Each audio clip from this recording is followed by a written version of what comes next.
कृष्णाय कृष्ण चैतन्य नामने गौर तुषे नमः। हे कृष्ण करुणा सिंधु दीन बंधु जगतपते गोपेश गोपिका कांत राधा कांत नमोस्तुते। तप्त कांचन गौरांगी राधे वृंदावनेश्वरी वृषभानुसुते देवी प्रणमामि हरिप्रिय। तवैवास्मि ना जीवामि त्वया विना इति विज्ञाय राधे त्वं नये मां चरणान्तिकं। गुरुवे गौरचन्द्राय राधिकायै तदालये कृष्णाय कृष्ण भक्ताय तद्भक्ताय नमो नमः। वाञ्छाकल्पतरुभ्यश्च कृपा सिन्धुभ्येव च पतितानां पावनेभ्यो वैष्णवेभ्यो नमो नमः। श्री कृष्ण चैतन्य प्रभु नित्यानंद श्री अद्वैत गदाधर शिवासादि श्री गौर भक्त वृंद। हरे कृष्ण कृष्ण कृष्ण हरे हरे, हरे राम राम राम हरे हरे। मैं सर्वप्रथम मध्य गुरु पाद पद्म परमाराध्यतम नित्य प्रविष्ट ओम विष्णुपाद अष्टोत्तर शत श्रीमद् भक्ति वेदांत श्री नारायण गोस्वामी महाराज मध्य शिक्षा गुरु पाद पद्म परमाराध्यतम नित्य प्रविष्ट ओम विष्णुपाद अष्टोत्तर शत श्रीमद् भक्ति वेदांत श्री वामन गोसाई महाराज के अभय चरणान बिंद में अनंत कोटि दंडवत प्रणाम ज्ञापन कर उनकी अहत कृपा की वांछा करती हूँ। मैं ग्रंथराज श्री भजन रहस्य तदई रचेता ओम विष्णुपाद सत्यन श्री भक्तिविनोद ठाकुर के चरणान बिंद में अनंत कोटि दंडवत प्रणाम ज्ञापन कर उनकी अहत कृपा की वांछा करती हूँ। मैं सभी वैष्णवियों के लिए यथा योग्य बंदन अभिवादन दंडवत प्रणाम करती हूँ। भजन रस में हमने सीखा कि जो गौरांग महाप्रभु हैं वही रस राज श्री कृष्ण और हमारी प्यारी राधा ठकुरानी उन दोनों का मिलित स्वरूप है। तो उनके परिकर और परिकरों में सप्तम गोस्वामी भक्ति विनोद ठाकुर, षट गोस्वामियों के बाद इनका स्थान है और इन्होंने बहुत कुछ वेद उपनिषदों का सार हमको बता दिया। तो यदि हम इनके ग्रंथ पढ़ लेते हैं तो हमें एक्स्ट्रा प्रयास करने की ज़रूरत नहीं होती। अच्छा, तो बहुत प्रकार के इंसान कोशिश करता है ना, हम रोज़ ही पढ़ रहे हैं, कितनी प्रकार का इंसान यत्न करता है। अब भगवान ने तो बहुत चीज़ें यहाँ पे प्रकट करी। हम क्लास के अंत में थोड़े 10 मिनट पहले डिस्कस करेंगे यमुना जी के विषय में भी। आज यमुना छठ है। तो मनुष्य के लिए पाप नाशक भगवान ने कहा कि बहुत पाप करता है मनुष्य, इसके हृदय में ईर्ष्या काम क्रोध मद लोभ में भरे ही पड़े रहते हैं। तो इसके कारण ये दूसरों को बड़ा दुख देता है, दूसरों को इतना त्रास देता है। सबसे बड़ा दुख क्या है कि हमारी वजह से किसी की आंख में आंसू आ रहे हैं, दूसरों के कारण हमारी आंख में आंसू आ रहे हैं, तो हमें कैसा लगता है, कैसा लगता है। वही बात हमें दूसरों के लिए भी सोचनी चाहिए कि मेरी वजह से इसकी आंख में आंसू क्यों आ रहे हैं, तो मेरे जीवन का लाभ क्या है। तो इस प्रकार के कई सारे पाप ताप हमसे हो जाते हैं। यद्यपि भगवान का विधान ऐसा है कि जिसके चरणों में आपने दुख दिया, चाहे दुर्वासा ऋषि भी क्यों ना हो, आप उनके प्रति क्षमा इसलिए बताया गया है कि आप किसी के प्रति एक चींटी को भी दिल मत दुखाओ। कितने प्रकार के नरक बताए गए। और फिर नरकों के बाद फिर 2 नदियां हमारे यहाँ ऐसी हुई जो ब्रह्म द्रवीभूत है, ब्रह्म ही द्रव रूप में बह रहा है। ध्यान रखें, ब्रह्म द्रवीभूत। एक तो गंगा जी से भी पहले बहुत सरयू नदी आ गई जो भगवान के नेत्र से प्रकट हुई, और ये गंगा आ गई जो भगवान के चरण से है। तो पतित पावनी गंगा अनादिकाल से सहस्र लक्ष कोटि वर्षों से गंगा कितनी लाशों को ढो रही है। कहते हैं 1857 से 1947 तक 7 लाख मौतें हो गई थी स्वतंत्रता संग्राम में इसी भारत भूमि पर। एक जरा सा थोड़ा सा काउंट करें। अभी देखो हमारे पास काउंट करने के लिए क्या नंबर है, लाख है, करोड़ है, अरब खरब, लेकिन इसके बाद भी हमारे यहाँ ऐसी भी संख्याएं बताई गई हैं कि आप परमाणु भी गिन सकते हैं और यमुना के किनारे जो रेत है उसके कण भी गिन सकते हैं। इतनी संख्या भारत में है। ये गलत बात है कि भारत ने 0 दिया, भारत ने ना जाने कितने नंबर दिए। लेकिन भगवान के गुण इतने हैं कि परमाणुओं को गिना जा सकता है, ऐसा शास्त्र कहते हैं। परमाणु, हम एक मुट्ठी परमाणु नहीं गिन सकते, परमाणु को गिना जा सकता है, लेकिन भगवान के अनंत गुणों को गिना नहीं जा सकता। तो ऐसे दयालु भगवान की हमें भी तो परीक्षा करनी चाहिए कि वो कितने दयालु है। क्या दयालुता है उनकी, हमारे हृदय को निर्मल कर दिया, हमारे हृदय में जितना भी सब काम को सब भरा पड़ा था सब निकाल दिया, सारी इच्छाएं निकाल दी और हमें निर्मल बना दिया। ये इसीलिए महाप्रभु को क्या कहा गया, महावदान्य, महाउदार है महाप्रभु। महाप्रभु ने उदारता क्या बताई, आकर के बहिरंगा लय करे नाम संकीर्तन, अंतरंगा लिए करे रसास्वादन। बाहरी लोगों को, अभी जो भक्ति में बहुत मार्ग प्रवेश नहीं किया, उनके साथ नाम संकीर्तन किया, और जो अंतरंग थे, जो उनके स्वरूप दामोदर राय, रामानंद, शिखी माई थी, माधवी देवी, इन सब के साथ महाप्रभु ने अंतरंग लीला बताई। गंभीरा में, राधाकांत मठ में महाप्रभु जो राधाकांत मेरे ख्याल से बक्रेश्वर पंडित के आराध्य देव हैं, बक्रेश्वर पंडित के आराध्य देव हैं वहाँ पर गंभीरा में। तो ऐसी सुंदर सुंदर लीलाएं महाप्रभु ने करी, और उनके जो परिकर हैं वैसी लीला उनकी भी बहुत सुंदर है। तो उन्हीं परिकरों की श्रेणी में हमारे भक्ति विनोद ठाकुर हैं। तो आगे हमें बता रहे हैं, यहीं से है ना शुद्ध अहेतु की, हाँ, शुद्ध अहेतु की भक्ति के लिए यत्न करना चाहिए, जैसे कि श्रीमद् भागवत के पहले स्कंध के 5वें अध्याय के 18वें श्लोक में बताया गया है। शुद्ध भक्ति के लिए हमें यत्न करना चाहिए। शुद्ध भक्ति अन्याभिलाषिता शून्यम ज्ञान कर्माद्यनाव्रतम आनुकूल्येन कृष्णानुशीलनम भक्तिरुत्तमा। हमारे गोस्वामियों ने इस श्लोक पर बहुत चर्चा करी है, और यहाँ पर शुद्ध भक्ति बता रहे हैं क्या, तस्यैव हेतो प्रत्येत कोविदो नालाभ्यते यत् भ्रमतामुपर्यथः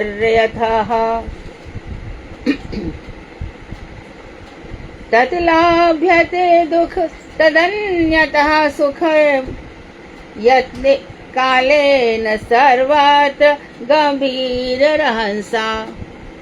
यहाँ बता रहे हैं कि अर्ध सप्तलोक एवं अर्ध ऊर्ध्व स्थित सप्तलोक, ऊर्ध्व सप्तलोक एवं नीचे के स्थित सुतलादि सप्तलोक। तो 4 लोक ऊपर के, भूमि से लेके ऊपर तक 7, और भूमि के नीचे से 7, अतल, वितल, सुतल, तलातल, रसातल, पाताल, महातल भी रह गया। अतल, वितल, सुतल, तलातल, रसातल, महातल, पाताल, ये नीचे के 7 लोक हो गए। और ऊपर के 7 लोक भू, भुवा, स्व, जन, महा, तप और सत्य। तो इन 14 लोकों में काल क्रम से भ्रमण कर रहा हूँ। इस यूनिवर्स ने मुझे खूब खूब फेंका है भगवान ने, बड़ी दुर्गति करी भगवान ने, सच्ची बात पूछे तो। ले दे के ले मैया के गर्भ में, कैसे जाता है मैया के गर्भ में, फिर से एक बार और सुन लो। हम इसलिए चाहते हैं कि हम अपने तत्व को समझें। कैसे जाता है कि अब बरसात होगी, बरसात में भगवान का जो जीवनी शक्ति है, वीर शक्ति, वो बरसात में बहती है, तो सारे विश्व का पालन पोषण होता है। कैसे होता है, इसमें ये जो अनंत जीव हैं ये घूमते रहते हैं, और भगवान की प्रेरणा से ये सब भगवान से बरसात में शामिल हो जाते हैं। और जब ये बरसात गिरती है तब धन्य धान्य होता है, जो जिसको चाहिए उसको। ऊंट कभी भी हिंसक पशु नहीं है। ऊंट जो खाता है सूखी घास, गाय जो खाती है वैसा चारा। सिंह हिंसक जानवर है, बाघ हिंसक जानवर है। तो भगवान क्या करते हैं, जिसको जो चाहिए वो सारे की सारे, जिसको सेल्स कहते हैं, टिश्यूज, वो सब बरसते हैं। कितनी सारी आत्माएं हैं जो जीवन जीने के लिए तरस रही हैं। कभी देखो सुनो, एक मैया ऐसी होती है जिसके गर्भ में बच्चा 6 महीने में मर जाता है, होते ही मर जाता है, 2 साल में मर जाता है। ये क्या है? उस मैया का पूर्व कर्म का ऐसा प्रारब्ध है। भ्रूण हत्या, एबॉर्शन करा देना, ये सब इनका फल क्या है उस समय हम नहीं सोचते हैं, ऐसा लगता है, लेकिन एक चींटी को मारने का, तो ये सब इस कारण से ये सब होता है। और दूसरा, किसी ने बहुत पुण्य करे हैं तो भैया तुम तो सोने की कलम लेकर के पैदा हुए हो, तुम्हारा क्या है, वो ऐसे घर में जन्म ले लेता है। लेकिन मृत्यु, वृद्धावस्था, रोग, जरा, व्याधि, इसको कौन जीतता है? मात्र भक्त। रोग, शोक, ताप को हरने वाला बस गुरु कृपा है और महामंत्र है। इसके अतिरिक्त किसी के रोग शोक दूर नहीं होते। तो अब फिर क्या होता है, मैया भी उसको खाती है, जिससे मैया का जन्म देने वाली जो शक्तियां हैं वो प्रबल होती हैं, और पुरुष भी उसको खाता है, जिससे उसकी जन्म देने वाली शक्तियां प्रबल होती हैं। तो पुरुष इस तरह से, चाहे वो कोई भी हो, पुरुष जाति, पक्षी हो, पशु हो, जो भी हो, तो जो भी 4 प्रकार के जीव हैं, एक तो अंडज है, स्वेदज है, उद्भिज है और जरायुज है। उद्भिज जो जमीन फाड़ करके वृक्ष इत्यादि निकलते हैं, और जरायुज जो मनुष्य की संतान है, उसमें बंध के निकलती है जरा में। और अंडज अंडा देता है, अंडे से निकलती है, और स्वेदज पसीने से निकलते हैं। ये सब जीव जंतु निकलते ही रहते हैं, सृष्टि होती ही रहती है। तो वो वहीं पे पानी पिएगा, वहीं पे जल पिएगा जहाँ उसका जन्म होना होता है। इसलिए हमारा अगला जन्म तय कर रखा है भगवान ने, लेकिन हमें एक स्वतंत्रता दे रखी है। मैं तुमको स्वतंत्रता देता हूँ कि तुम अपने आप को इसी मोड़ पे हमें सोचना है, हमें अपने आप को कैसे संभालना है, कैसे संवारना है। जहाँ हम सोचेंगे कि पिछले जन्म का हम क्या ले आए, खाली कर्म लाए, हमारे साथ जो थे उनको तो हम छोड़ आए, तो हमारी आसक्ति क्यों होगी किसी में? फिर गुरु वर्ग का चिंतन करना चाहिए। स्वामी महाराज, उनके 2 पुत्र थे, छोड़ दिया ना। और भाई दोनों पुत्र, जब 96 में उन दोनों पुत्रों ने क्लेम कर दिया कि हमारे पिताजी की संपत्ति है, तो मेरे गुरुदेव ने फिर वहां पर जाकर के गवाही दी कि संन्यास हमारे सामने हुआ है, हमने दंड बनाया है, और सन्यासी का पूर्वाश्रम नहीं होता। छोड़ दिया ना उन्होंने। गुरुजी ने अपना पुत्र, परिवार, माता पिता, पुत्री सब कुछ छोड़ के आए ना। हमारे अंदर ये नहीं हो रहा है। इसीलिए 14 लोकों में कभी ऊपर और कभी नीचे। तो हम सोचे भैया 7 लोकों में जो ऋषि महर्षि हैं, इनको तो जन्म नहीं लेना पड़ता होगा, पर यहाँ तो कह रहे हैं कि हमको उनको भी जन्म लेना पड़ता है। फिर बहुत से लोग सत्य लोक में, ब्रह्मा जी के लोक में पड़े रहते हैं। तब ब्रह्मा जी से देखते हैं कि अभी प्रलय होने वाली है, क्योंकि 1000 चतुर्युगी ब्रह्मा जी की एक दिन होती है 12 घंटा, 1000 चतुर्युगी ब्रह्मा जी की रात होती है। ऐसी सब निकल जाते हैं। और मनुष्य को फिर ब्रह्मा जी क्या करते हैं, जब प्रलय आ रही होती है तो हर जीव के अंश को कहाँ पे दे देते हैं, विष्णु लोक में पहुंचा देते हैं। वहां से फिर सृष्टि का प्रारंभ होता है। यही हमारी सच्चाई है। इसी को लेकर के भैया किस बात पे अभिमान कर रहे हो, किस बात पे दुखी हो रहे हो, किस बात पे शोक कर रहे हो, किस बात पे इतना तापित हो रहे हो, क्या है? सब मन का खेल है। ये जो भगवान ने मन बना दिया ना, इस मन को हटा करके एक तरफ रखो, देखो कुछ भी नहीं है। फिर हमारा खूब भजन में मन लगता है।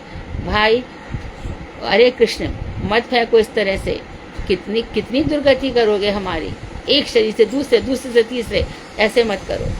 तो यहाँ पर बता रहे हैं कि मैं कब से भ्रमण कर रहा हूँ, किंतु अभी तक नित्य चिद सुख प्राप्त नहीं हुआ। चित जो सुख, जिसके बाद कोई दुख नहीं होता। ब्रह्मभूत प्रसन्नात्मा ना शोचति ना कांक्षति। जिसको चित भगवान की प्राप्ति हो गई है, वो क्यों तो रोएगा। ना शोचति, ना शोक करता है और ना कोई इच्छा करता है। देखो कृष्ण की एक चीज है, वो शेयर होल्डर नहीं है। हम सब शेयर होल्डर हैं, थोड़ा थोड़ा लेना चाहते हैं, थोड़ा हमें भी मिल जाए, थोड़ा हमें भी मिल जाए। उनको थोड़ा नहीं चाहिए, पार्शियली कुछ भी नहीं चाहिए, आंशिक रूप से कृष्ण को कुछ भी नहीं चाहिए, उनको पूरा की पूरा 100 में से 100 चाहिए। हाँ, थोड़ा तो संसार में रह रहे हैं कृष्ण, यहाँ थोड़ा तो जीने दो, कुछ तो रहे हमारे जीवन में। नहीं, कुछ भी नहीं। मेरे पास आना है, संसार मत लाना। संसार बड़ा सुख मिलता है, घर में छोटा बच्चा होता है, किलकारी मारता है, हंसता है, कृष्ण अच्छा लगता है। ये सब वहीं पे रह जा, मैं तेरे को 10 का 20 बच्चे दे दूंगा, स्वर बना के भेज दूंगा। ये कृष्ण का ट्रेंड है, कृष्ण का ये स्वभाव है। और फिर हम कहते हैं कृष्ण तेरे लिए हमने घर संसार सब तज दिया, गोपियों को हमने अपना सब कुछ बना लिया, और तुम हो कि बस खाली दुख ही देते हो। कभी दर्शन तो दो, कभी झलक तो दिखाओ, कभी हमारे जीवन में कुछ तो हो। तो देखो, जब कृपा करता हूं तो विदुर रानी के घर चला जाता हूं, जब कृपा करता हूं तो शबरी के पास चला जाता हूं, जब कृपा करता हूं तो केवल के नाम में चला जाता हूं। ये ठाकुर जी का सिस्टम है, इस सिस्टम से वो बाहर नहीं आ सकती, can not come out of that system. यही चक्र चला आ रहा है, यही आचार्यों ने सिखाया है हमें।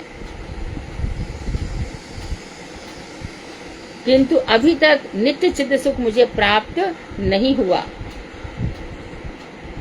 इसी नित्य चित्त सुख को पाने के लिए विवेकी जन अर्थात जिन्होंने समझ लिया है कि संसार क्या है और नित्य जगत क्या है, जिनको विवेक आ गया है, मैं क्या हूँ, आत्मा क्या है, हम इस दिन प्रतिदिन वृद्ध होते शरीर को, भगवान श्री राम का देखो, भगवान श्री राम मेरे विचार से जब विश्वामित्र आए थे तभी तक उन्होंने पढ़ाई कर ली थी।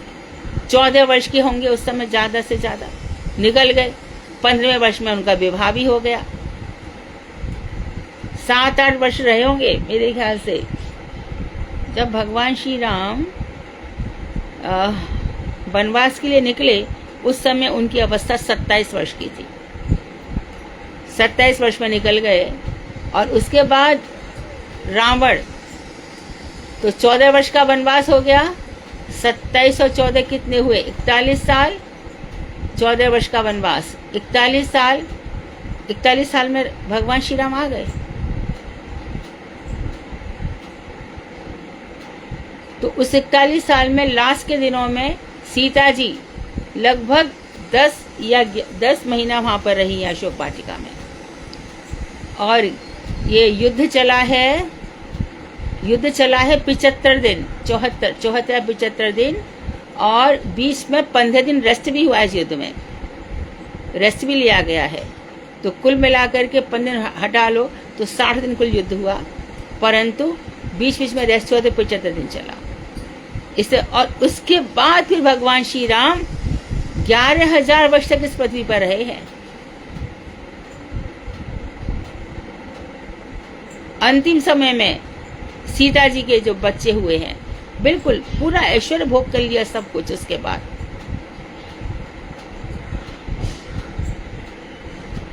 तो चित्त विवेकी जन यत्न करते हैं और गंभीर वेगशाली काल के प्रभाव से जिस प्रकार दुख आता है, दुख कौन मांगता है, परंतु इस काल का क्या करे, हमेशा बाल पकड़ के खड़ा रहता है। अब भी अरे जिंदगी जैसे ये क्या, चैन की बंशी बज रही थी, सब कुछ ऊपर नीचे हो जाता है।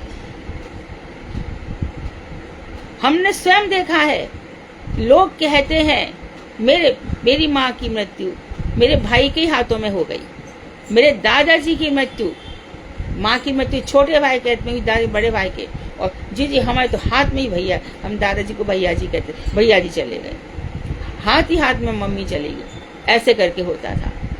फिर भी हम में से कितने लोग मौत से डरते हैं? मौत का कैसा खेल देखा हमने?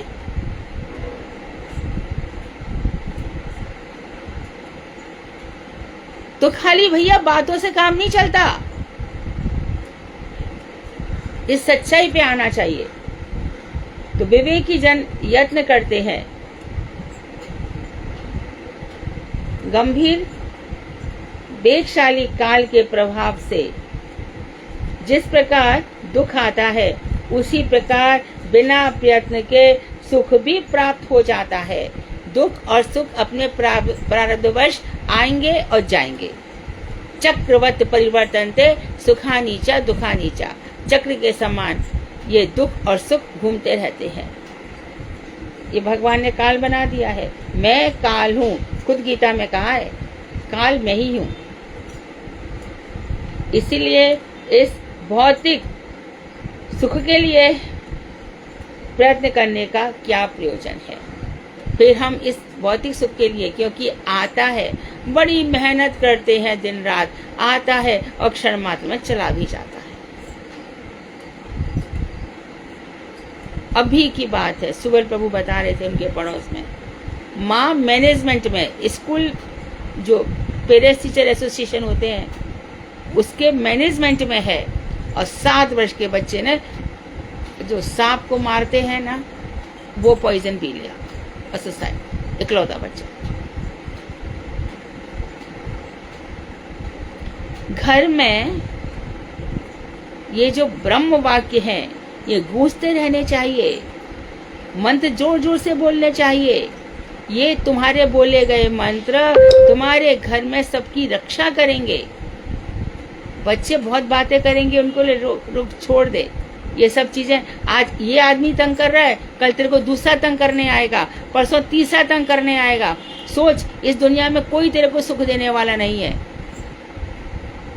इसलिए प्रयत्न कर, उनको याद ही मत कर, भूल जा, एकदम भूल जा। तो ये ब्रह्म विद्या फिर ये बुरे संस्कार नहीं आने देती। ये सुसाइड वगैरह की कोई बात है, हम मना करते, टीवी ये सब मत चलाओ, यहाँ पर इन घटनाओं को बार बार दिखाते, वहां पर मत दिखाओ, ये सब बंद कर दो। बिना जतने दुख घटन ये न है, बिना ही यतन के जिस प्रकार से दुख जीवन में आते हैं, उसी प्रकार से ही रूपे काल चक्र सुखेर उदय, उसी प्रकार काल चक्र से सुख का भी उदय हो जाता है। इसलिए दुखी को देख करके परेशान मत हो, और सुखी को देख कर कभी परेशान मत हो। मानो किसी ने बहुत बुरे पाप किए पिछले जीवन में और वो दुखी होकर के रह रहा है, हाय बेचारा दुखी है, तो उस दुखी के दुख को दूर करने के लिए तुम्हारा जन्म हुआ था क्या? अपराधी अपना पाप भोग रहा है, क्या कर लोगे? भजन करो, और जितना भगवान का प्रसाद इत्यादि सेवा है उस हमसे जो बन सकते हैं वो सुखी रहे, परंतु इसका ध्यान चिंतन इत्यादि करने की आवश्यकता नहीं है। हाय बेचारा, हाय बेचारी, ये सब नहीं, अपना प्रारब्ध भोग रहा है। तो जो भगवान की लीला में तुम क्यों आओगे? तुम जो भोगोगे तो कोई दूसरा क्यों आएगा? ये सब भगवान की व्यवस्था है, हम कोई भी कुछ नहीं कर सकता। अतएव 14 लोक के दुर्लभ ये धन से ही भक्ति जन यत्न करे बुधगण। तो बुधगण विद्वान लोग इसी के लिए बहुत प्रयत्न के साथ भक्ति करते हैं। 14 लोकों में जो दुर्लभ है जो धन, क्या? भक्ति। भक्ति के लिए तो ये मनुष्य जन्म, मनुष्य लोग सबसे बेस्ट है। भक्ति के लिए मनुष्य लोग सबसे बेस्ट है। वही बात अब कह रहे हैं कि भगवान के चरण कमलों के मकरंद, जो भगवान के चरण कमलों का पराग है, एवं सुगंध का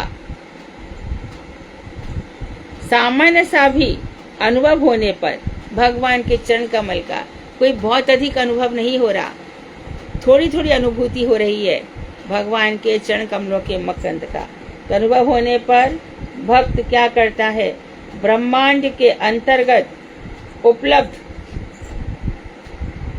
समस्त सुखों को क्या समझता है? तुच्छ समझने लगता है। फर्स्ट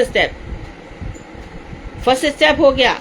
अभी क्या हुआ है, भगवान के चरण कमलों का जरा सा अनुभव हुआ है, तभी उसको क्या लगने लगता है, ये संसारी सुख तुच्छ है, बेकार है, अरे इनका त्याग करो।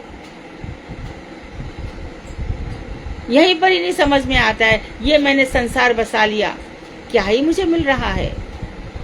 फिर शास्त्रों में लिखा है घृणास्पद लगता है। फिर ये सब जो विषय है वो घृणित लगते हैं, तुच्छ लगते हैं। जैसे किसी व्यक्ति को गुड़ का ही आस्वादन किया हो, गुड़ का ही, कोई बहुत मिश्री इत्यादि तक नहीं पहुंचा हो, किंतु सुगंध युक्त सीतोपल चखने के बाद उसे फिर गुड़ को त्याग देता है ना, वो गुड़ को त्याग देगा। सीतोपल जो मिश्री भी बहुत ही सुगंधित मिश्री जो होती है, उसको जब वो खा लेगा तब वो गुड़ की याद क्यों करेगा। इसी प्रकार यथार्थ शुद्ध भक्तों के संग से भगवत भक्ति अनुशीलन करने से पूर्व जीव वेद के, ध्यान दो शब्दों पर, वेद के मधु पुष्पित वाक्यों से लुब्ध रहते हैं और स्वर्ग के सोमरस पान, अमृत भोजन तथा अन्य स्वर्गीय सुखों की कामना करते हैं, अथवा ज्ञानियों के संग प्रभाव से मोक्ष की कामना करते हैं। यह शुद्ध भक्तों को बिल्कुल भी ग्रहणीय नहीं है। तो अब उन्होंने क्या बता दिया कि जैसे सीतोपल आदि खा लिया तो गुड़ खाने का कुछ मतलब नहीं है। इसी प्रकार जब हम शुद्ध भक्तों का संग कर लेते हैं तब की क्या क्या स्थिति बताइए। तब हम जो कि अभी तक क्या हो रहे थे, अपने पूर्व पहले के भगवत भक्ति के अनुशीलन से, अर्थात शुद्ध भक्तों के संग रहने से। अब पहले क्या हो रहा था, पहले जो जीव वेदों के मधु पुष्पित वाक्यों से लुब्ध रहता था। वेदों की कैसी वाणी है, मधु पुष्पित। मधु पुष्पित का मतलब क्या है, फल से युक्त, मीठे फलों से युक्त। मधु पुष्पित शब्द गीता में भी बहुत आया है और शास्त्रों में आता रहता है, हमें इसका अर्थ जानना चाहिए। मीठे फलों से युक्त, तुम ऐसा करोगे तो स्वर्ग कामो यजेत, स्वर्ग के कामना वाला यज्ञ करे। पुत्र कामो यजेत, पुत्र की कामना वाला यज्ञ करे। धन की कामना करने वाला, आपको मंत्र बता दिए जाएंगे, तंत्र बता दिए जाएंगे। ललिता सुंदरी तंत्र आ जाएगा, ललिता सुंदरी का जाप करो, कामाख्या देवी के पास चले जाओ। यहाँ पर कितने ही प्रकार के देवी देवताओं के पास भेजे जाते हैं। तो ये वेदों में वर्णन है, वेदों के सारे वेद वाणी है, वैसे ही करो।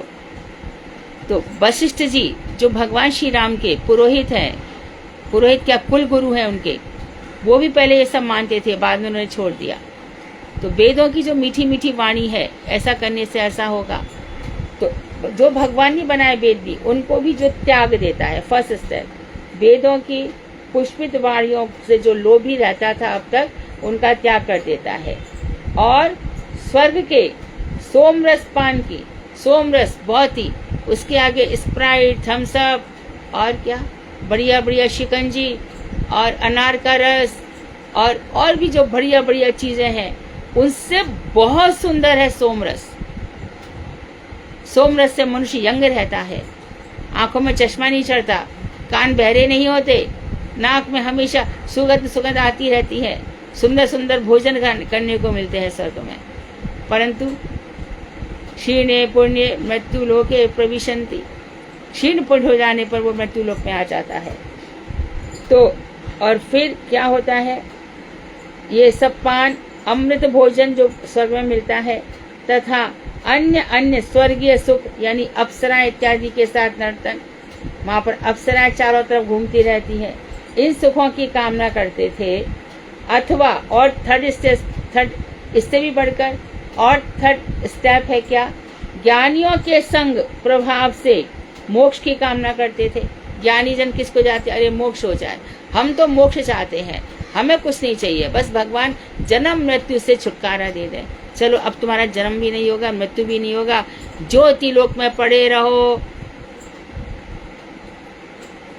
ब्रह्म ज्योति धाम, अक्षरधाम, वहां पे पड़े रहो।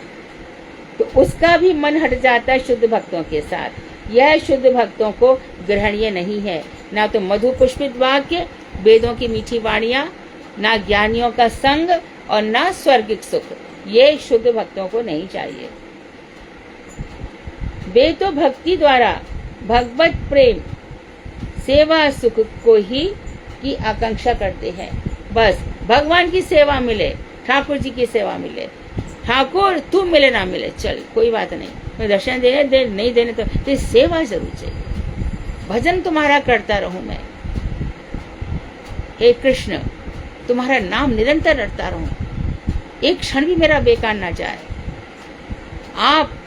आप ही मेरे हृदय के, मेरे प्राणों के स्वामी हो, हे प्राणेश्वर, मेरा आपका ध्यान मेरा बना रहे। मुझे आपने जितना संसार में बनाया बनाओ ना, मुझे नहीं कुछ चाहिए, मुझे नहीं चाहिए मोक्ष, मुझे नहीं चाहिए वेद इत्यादि, मुझे यज्ञ इत्यादि कुछ भी नहीं चाहिए। भगवान ने गीता के 10वें अध्याय में अपनी विभूति बताई, मैं जहाँ हूँ मैं वहाँ हूँ मैं वहाँ हूँ। अरे तुम रहो ना कहीं भी, हमारे यहाँ पे रहो, हमारे हृदय में रहो। तो जो प्राण है मेरा जब निकले, कई बार निकला है, कई बार निकलेगा, पर तुम सामने हो मेरे जब प्राण तन से निकले, ये तो प्रार्थना करते हैं। अच्छा सामने होकर भी क्या कर लोगे? आपकी सेवा मिल जाए, सेवा मिल जाए। कृष्ण अनंत अनंत वैष्णवों में एक नाम मेरा भी हो जाए, तब गड़े गड़ नाम भी देही राधे, तुम्हारे गढ़ों में मेरी भी गणना कर दो। कहाँ जाऊं मैं, किसके पास जाऊं, कौन है मेरा सहारा? हे नाथ, यह सब झूठी दुनिया है, और वो भी तो मर जाएंगे जिनको मैं प्यार करता हूँ। मुझे वादा करो ये जीवित रहेगा तो चलो हम दोनों मिलकर भजन कर लेंगे। नहीं, सब यहाँ पे मरने के लिए आए हैं, कोई वस्तु यहाँ पे स्थायी नहीं है, सब दस्यु हैं, लुटेरे हैं, चोर है, डाकू है, कुछ भी नहीं है संसार में। बिजनेसमैन के पास चले जाओ, डॉक्टर के पास चले जाओ, वकील के पास चले जाओ, सब दुख देने वाले जीव हैं। कहाँ? बस एक शुद्ध साधु संग, साधु संग, साधु संग सर्व शास्त्र के समस्त शास्त्रों में है। और लव मात्र साधु संग सर्व सिद्धि है। साधुओं के बीच में यही चर्चा होती है। तो भक्ति द्वारा भगवान के प्रेम सेवा सुख की आकांक्षा करते हैं। इस श्लोक में यही उपदेश दिया गया है कि यथार्थ जो विवेकी है, गलत और सही को जानने वाले उनको विवेकी कहा जाता है। विवेकी जन नित्य चिर स्थायी, जो हमेशा रहेगा, मिट नहीं जाएगा, चिदानंद, हमेशा का आनंद देने वाला, ऐसे वस्तु का ही अनुसंधान करते हैं जो हमेशा हो, सांद्रात्मा, कुछ शांत आनंद जिसमें हो। हमको वैसा चाहिए, हमें नहीं चाहिए कुछ भी, हमें वही लोग चाहिए नित्य रहते हैं, मरने जीने वाले। ऐसे बरकू का बरू जो जीवे और मर जाए, बरले ऐसे बरकू चुड़ला अमर है जाए। ऐसा कुछ है ना, मैंने गलत भी गाया होगा। तो ऐसा वर चाहिए, चुड़ला अमर हो जाए। कौन मरने जीने वाले लोगों का कौन वर्ण करे, कौन यहाँ पे रहेगा? इसलिए कृष्ण आना जाना बहुत, खुद शंकराचार्य जी तक ने भी यही कहा था, भज गोविंदम गोविंदम भज मूढ़मते मैया स्त्रीलिंग है, मूढ़मते।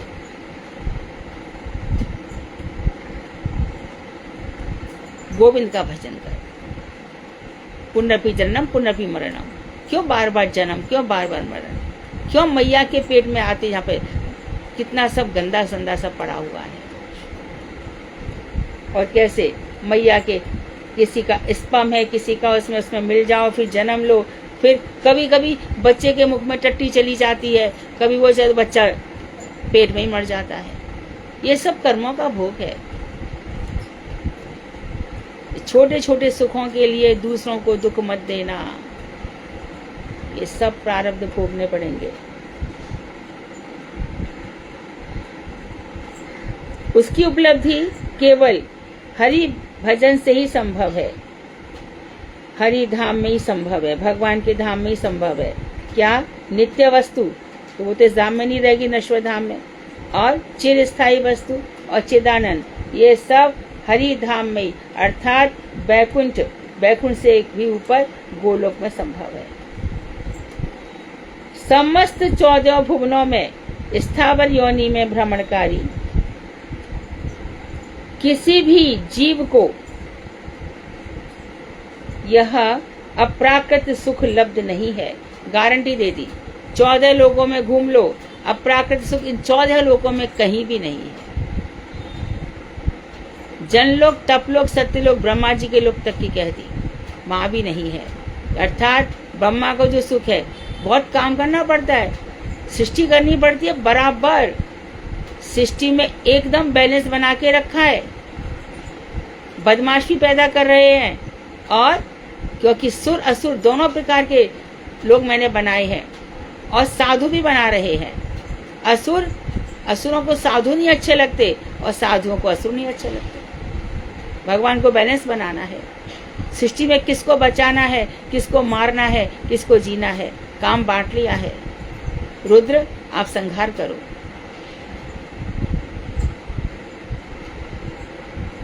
देखो, मुस्लिम हो, क्रिश्चियन हो, कोई भी हो, सभी विष्णु के हैं, सभी वैष्णव हैं। एक कौन था, बहुत बड़ा फकीर था, सूफी फकीर, उसने सब मुसलमानों से कहा, अरे तुम सब लोग हिंदू ही हो, कोई और नहीं हो, तुम सब सनातनी हो, कोई और नहीं हो। कौन सी एक पुस्तक है जिसमें भक्तमाल का बहुत वर्णन किया है सूफी कवियों ने, जिसमें हमारे रामानु संप्रदाय की एक शाखा है रामानंदी, जो कबीरदास ने अपनाई थी। तो वो रामानंदी भगवान श्री राम को मानने वाले हैं।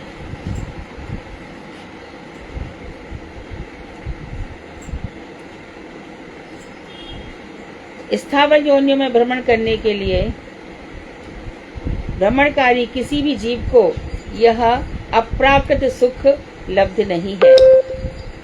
यह जड़ वैश्य सुख तो शूकर योनि में भी, शास्त्र इतना कहते हैं, सुअर योनि में भी उपलब्ध है। बाल बच्चे पैदा करना और बिष्टा खाना, शूकर भी खाता है। ये बर्गर क्या, बिष्टा नहीं है क्या? है क्या इसमें? एक जरा सी मैदा को इतना बड़ा फुला देना, और पेट में जाकर के इतना फुलाएगी, क्या हमारी लीवर और किडनी को करेगी? ये बात समझ में ही नहीं आती। आंटी आज बर्गर खिला रही हो क्या? आज पिज्जा पार्टी है क्या? तो समझाओ बच्चे को, तो इसमें क्या खा रहा है? सोच, 10 या 12 रुपए का एक बर्गर आता होगा, है ना? फिर उसको चटनी से भर के और भर करके बड़े खा रहे हैं। बाजार में जितना भी तला हुआ सामान आता है, सब पाम ऑलिव में आता है। क्यों खाना है, क्यों खिलाना है? बच्चों को बताओ ना, फैक्ट्स बताओ, ब्रह्म विद्या सिखाओ। जी अपने कर्मफल के अनुसार बिना प्रयत्न के ही कभी दुख और कष्टों को भोगता है तथा कभी सुख प्राप्त कर लेता है। बिना कष्ट के अपने आप आते जाते हैं। सुखों के नीचे दुखों की लेयर छुपी है, दुखों की लेयर के नीचे सुख छुपा हुआ है। इसी कारण शास्त्रों का एकमात्र उपदेश यही है, सारे शास्त्र यही कहते हैं कि इस प्राकृत, ये जो प्राकृत है, ऊपर का जगत अप्राकृत, नीचे का नश्वर, ऊपर का चिरस्थायी, नश्वर वस्तुओं की प्राप्ति की चेष्टा मत करो, खुद मिल जाएंगी। नई भाग्य में है, आके चली जाएंगी। शेयर में पैसा डाल दिया, डूब गया, 3 साल रुको, बढ़ेगा कि नहीं कह नहीं सकते। इसलिए जितना है आराम से रहो, भगवान का भजन करते हुए चलो। पार्थिव दुख निवारण और सुख की चेष्टा जीव का साध्य नहीं है। पार्थिव सांसारिक, ये जो पार्थिव दुख है, इनको हटाने के लिए हम इस संसार में नहीं आए। अरे उस तांत्रिक के पास चले जाओ, तुम्हारा ये काम हो जाएगा, वहां चले जाओ ऐसा हो जाएगा। पंडित को जन्म पत्ती दिखाई क्या? एक पंडित बता दे जिसने अपनी एक भी बात सच नहीं की। मेरे पास कम से कम तो मथुरा के परिवार के लोग 5-6 वीडियो है। जी आपका क्या कहना, जी आपका क्या कहना है। 21 मार्च को बहुत बड़ा कुछ होगा, अघटित घटना, मन नहीं करता ना देखने का। तो हुई क्या?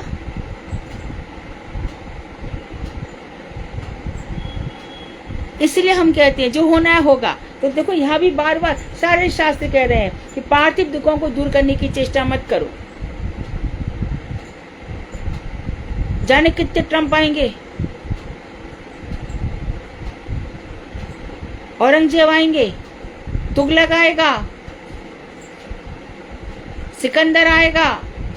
ये किसी भूकंप से या मिसाइलों से कम है क्या? आते रहेंगे। और घर घर में एक एक जीव कितना पत्नी को तंग करता है, बेटियों के साथ दुष्कर्म करता है। ये बड़ी बड़ी मिसाइलों और ज्वालामुखियों से कम है क्या?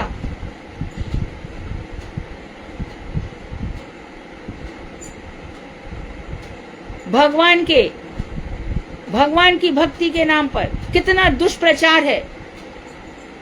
हमने विधवाओं के लिए आश्रम खोले, पता चला कि करोड़ों कमा रहे। ऐसा मत करो, भक्त बनाओ। क्यों बनाओ? क्योंकि शुद्ध भक्तों उनका दुख दूर हो। भक्त हमारा सिसक रहा है, सांस नहीं ले पा रहा, संसार के दुख से इतना त्रस्त है। पैसा मिला क्या? पैसा आया क्या? ये हुआ क्या? किस लिए? काय के लिए चाहिए? तुम भी भजन करो, दूसरों को करने दो। भगवान को देना है। अनाथ नहीं कोई यहाँ, त्रिलोकीनाथ साथ है। दयालु दीन बंधु के बड़े विशाल हाथ है। किसी की सुकृति होगी तो जरूर वो साधुओं को क्यों नहीं देगा? अवश्य ही देगा। सुकृति नहीं है तो साधुओं से सब कुछ छीन लेगा और बदले में कुछ नहीं देगा। क्योंकि करोड़ करोड़ जन्म उसको संसार में आना है, तो भगवान उसके हाथ से शुभ काम होने ही नहीं देंगे। इसलिए बेकार की स्मार्टनेस मत करो, चतुराई मत करो, होशियारी मत दिखाओ। ये सीधी सी बात है। भगवान का भजन करते हुए शुद्ध भक्तों का संग करो। तो दुख निवारण के लिए चेष्टा मत करो, सुख प्राप्त की चेष्टा मत करो। दुख जाने तो जाएंगे, आने तो आएंगे। उसके लिए क्या करना है? बस यत्न करना, बाल चापल्य मात्र है। देखो क्या शब्द दिया, सुख की प्राप्ति करना और दुख को हटाना, ये बच्चों की चपलता है। क्योंकि हम इसको मिटा नहीं सकते, हटा नहीं सकते इसको। बच्चा जैसे चपलता में कुछ कह देता है, कुछ कर देता है, हमारे हाथ में कुछ भी नहीं है। ये बाल चापल्य मात्र है। बुद्धिमान जन इन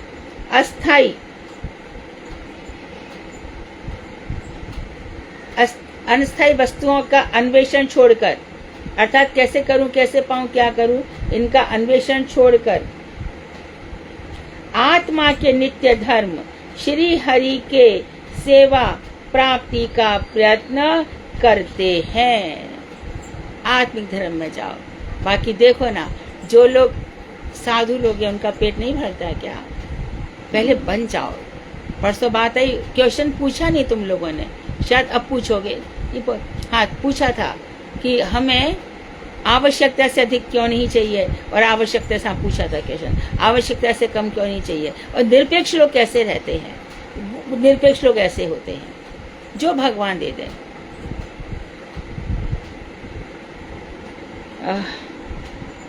ऐतु की भक्ति में मुक्ति वांछा की तुच्छता, वो भी श्रीमद् भागवत में बताया है। कितने बज रहे हैं? 4:26। हाँ, तो ठीक है। आज क्योंकि यमुना जी का प्राकट्य है, तो माम पुनातु सर्वदार बिंदु बंधु नंदिनी। तो जो यमुना जी हैं उनकी बहुत महिमा है। यमुनोत्री पर उनका प्राकट्य है। हम यहाँ से उत्तराखंड के शिखरों पर जाते हैं, वहाँ पर यमुना जी हैं, और इन यमुना जी को ये यमराज की यमुना, यम की छोटी बहन है। यमराज और यम सूर्य से प्रकट हैं। यमुना जी का दूसरा नाम कालिंदी है, और बैकुंठ लोक में ये विरजा नदी है। विरजा नदी का ही यमुना जी में प्रवेश है। तो विरजा, कालिंदी, यमुना, किसी शास्त्रों में तो मैं छोटी थी तब मैंने देखा था यमुना के भी 1000 नाम है। और शास्त्र कौन सा है, कोशिश करूंगी कभी मिल जाए। तो यमुना की बहुत महिमा है। गंगा का स्नान और यमुना का आचमन दोनों बराबर हैं। ऐसे तो ब्रह्मद्रव गाती, मैंने प्रारंभ में भी बोला था, सरयू नदी है। सरयू नदी में जो स्नान कर लेता है, और जगह से तो पाप हटते हैं, सरयू नदी में जन्म जन्मांतर के शाप मिट जाते हैं। सरयू नदी की इतनी महिमा है। यमुना का आचमन कर लो। यमुना जी ब्रज प्रदेश में बह रही हैं, दिल्ली में दिखाई देती हैं, आगरा ताजमहल के पास भी दिखाई देती हैं, और हरियाणा में भी कहीं कहीं पर हैं। और उसके बाद ये चली जा रही हैं प्रयाग, वहाँ पर अपनी बहनों सरस्वती और गंगा के साथ मिल जाती हैं। सरस्वती विशेष रूप से दिखाई देती है बद्रीनाथ पे भीमपुल में। उसके बाद सरस्वती अंतः सलीला है, जमीन के अंदर ही दिखाई देती है, वो भी ऊपर नासा से या इसरो से। उसके बाद फिर ये यहाँ मिल जाती हैं प्रयाग में, त्रिवेणी में। इनको तीन नदियों का संगम। गंगा तो सर्वत्र व्याप्त हैं। गंगा देवप्रयाग इत्यादि में गंगा का अलकनंदा का संगम मिलता है। यमुना अपने इधर, यमुना जी ब्रज में बह रही हैं, राम घाट पे श्री बलराम जी ने। तो उसमें जीव गोसाईपाद ने लिखा कि जो यमुना थी कृष्ण प्रेयसी, उनको नहीं खींचा था, बल्कि हल से यमुना नाम की एक नदी है जो कृष्ण प्रेयसी, कृष्ण प्रिया है। यमुना में लोग चूंडी मनोरथ करते हैं। चूंडी मनोरथ हमारे संप्रदाय में इतना नहीं है, लेकिन वल्लभ संप्रदाय में इसकी बड़ी महिमा है। ऐसा कहते हैं कि जब वसुदेव जी चले गए थे भगवान को सूप में रखकर, तो यमुना जी ने कहा प्राणनाथ आ रहे हैं, चरण स्पर्श तो कर लूं, परंतु जाऊं कैसे, ससुर सामने हैं। तो इसके लिए उन्होंने चूनर ओढ़ ली थी। कुछ लोग ऐसा बताते हैं, पर सर्वसम्मति से नहीं है, कुछ लोगों का ऐसा विचार है। तो जैसे ही कृष्ण ने सूप से पैर नीचे कर दिया, यमुना शांत हो गई। तो एक छोर से, यानी एक पार से दूसरे पार तक यमुना जी को ये वस्त्र इत्यादि उड़ाना, ये यमुना जी की। बहुत से लोग यमुना जी की सेवा करते हैं। मथुरा के लोग यमुना को श्री जी कहते हैं। वृंदावन में केशी घाट में यमुना है। कालिया मर्दन इसी यमुना नदी में रहता था, इसी केशी घाट पे। और भगवान ने छलांग लगाई थी गेंद पकड़ने के लिए, तो यमुना साक्षी हैं। गोपियों ने कहा भी था, यमुना तुम इतनी खुश कैसे रहती हो। द्वारका की महिषी ने भी यही पूछा था। बोलते कि मैं हमेशा श्री कृष्ण के स्मरण में रहती हूँ, मैं श्री कृष्ण के बिना रह नहीं सकती। तो एक जो लीला हम सुनाते हैं, फिर भी सुनाएंगे आज, कि एक बार किशोरी जी ने कहा कृष्ण से, कृष्ण किशोरी जी से कहा, राधे तुम बहुत मान करती हो, कभी मैंने मान कर लिया तो राधा रानी बोली, कृष्ण तुम मान कर ना सकोगे। तो कृष्ण बोले, यदि कर लिया तो, अरे छोड़ो कृष्ण, तुम और मान मुझसे कभी नहीं कर पाओगे। कृष्ण बोले, कर लिया तो अच्छा करो। कृष्ण मान कर लिया। गोपियाँ खिलखिला के हंसी, यार ये तो एक ही मिनट में हंस जाएगा। हंसे नहीं कृष्ण। फिर गोपियाँ हंसाने की कोशिश कर रही हैं, सब आ गई। इंदुलता आ गई, इंदुलेखा आ गई, सुदेवी, रंग देवी सब आकर के खड़ी हो गई। चित्रा खड़ी हो गई, तुंग विद्या आके खड़ी हो गई, लता विशाखा सब आके खड़ी हो गई, परंतु कृष्ण माने ही नहीं। अब ये दुखी हो गई, फिर रुक जाए, फिर कृष्ण को हंसाए। आज तो कृष्ण हंसते ही नहीं है। मुकुट पहने हैं और आराम से मोर मुकुट है, बैठ करके बस देख रहे हैं, आत्मचिंतन में खोए बैठे हैं। अरे कृष्ण क्या हो गया तुम्हें? कोई जवाब नहीं देते। अब इनकी सबकी, जब भी गोपी गीत गाया तब भी ये यमुना के किनारे पहुंची थी सब गोपियां, बंशी बट पे सबकी सब। कौन कौन सी स्वपक्षा, विपक्षा, तटस्था, सुहृदा सब यमुना के पास पहुंची। और यमुना के पास बैठ करके तो इधर भगवान श्री कृष्ण ने जब मान कर लिया तो यमुना के पास गई और यमुना से बोली, यमुना आज तो रूठ गए हैं। बोले क्या हो गया? बोले बस ऐसी हमने शर्त रख दी बाल बोध से, अब तो मानते ही नहीं है, कुछ करो ना। ठीक है तुम चलो, मैं आती हूँ। तो यमुना जी ने भगवान श्री कृष्ण का रूप धारण किया। आप सबने उनके फोटोग्राफ देखे होंगे, और हाथ में माला लेकर के वो चली आई। जब भगवान श्री कृष्ण के सामने आई तो कृष्ण को उनको देख करके हंसी आ गई, सखियों ने तालियां बजाई। तो नित्य जगत में बहुत सारी लीला है। हमारे प्रभुपाद जी के शिष्य थे भक्ति हृदय बन महाराज, कल उनकी आविर्भाव तिथि थी। चले थे यहाँ से बैकुंठ के रास्ते पर, यानी कि हिमालय पर गए तो वहाँ पर यमुना जी ने उनको दर्शन दिए। यमुना जी छोटा सा, उस पुस्तक में लिखा भी है, बैकुंठ के पथ पर छोटा सा मुकुट पहने थे और छीट के प्रिंटेड साड़ी थी हरे रंग की, प्रिंटेड साड़ी थी हरे रंग की। उनको दर्शन दिए और 13 वर्ष की आयु उनकी। तो यमुना साक्षात किशोरी जब ऊपर से आई राधा, तो कृष्ण से उन्होंने कहा था, यमुना गिरिराज गोवर्धन ये मेरे साथ नहीं जाएंगे, वृंदावन ब्रज तो मैं नहीं आऊंगी। तो ये सब आ गए। इसलिए यमुना जी का जब भी दर्शन करें उनको बार बार प्रणाम करें, क्योंकि ब्रज की महिमा यमुना जी से है।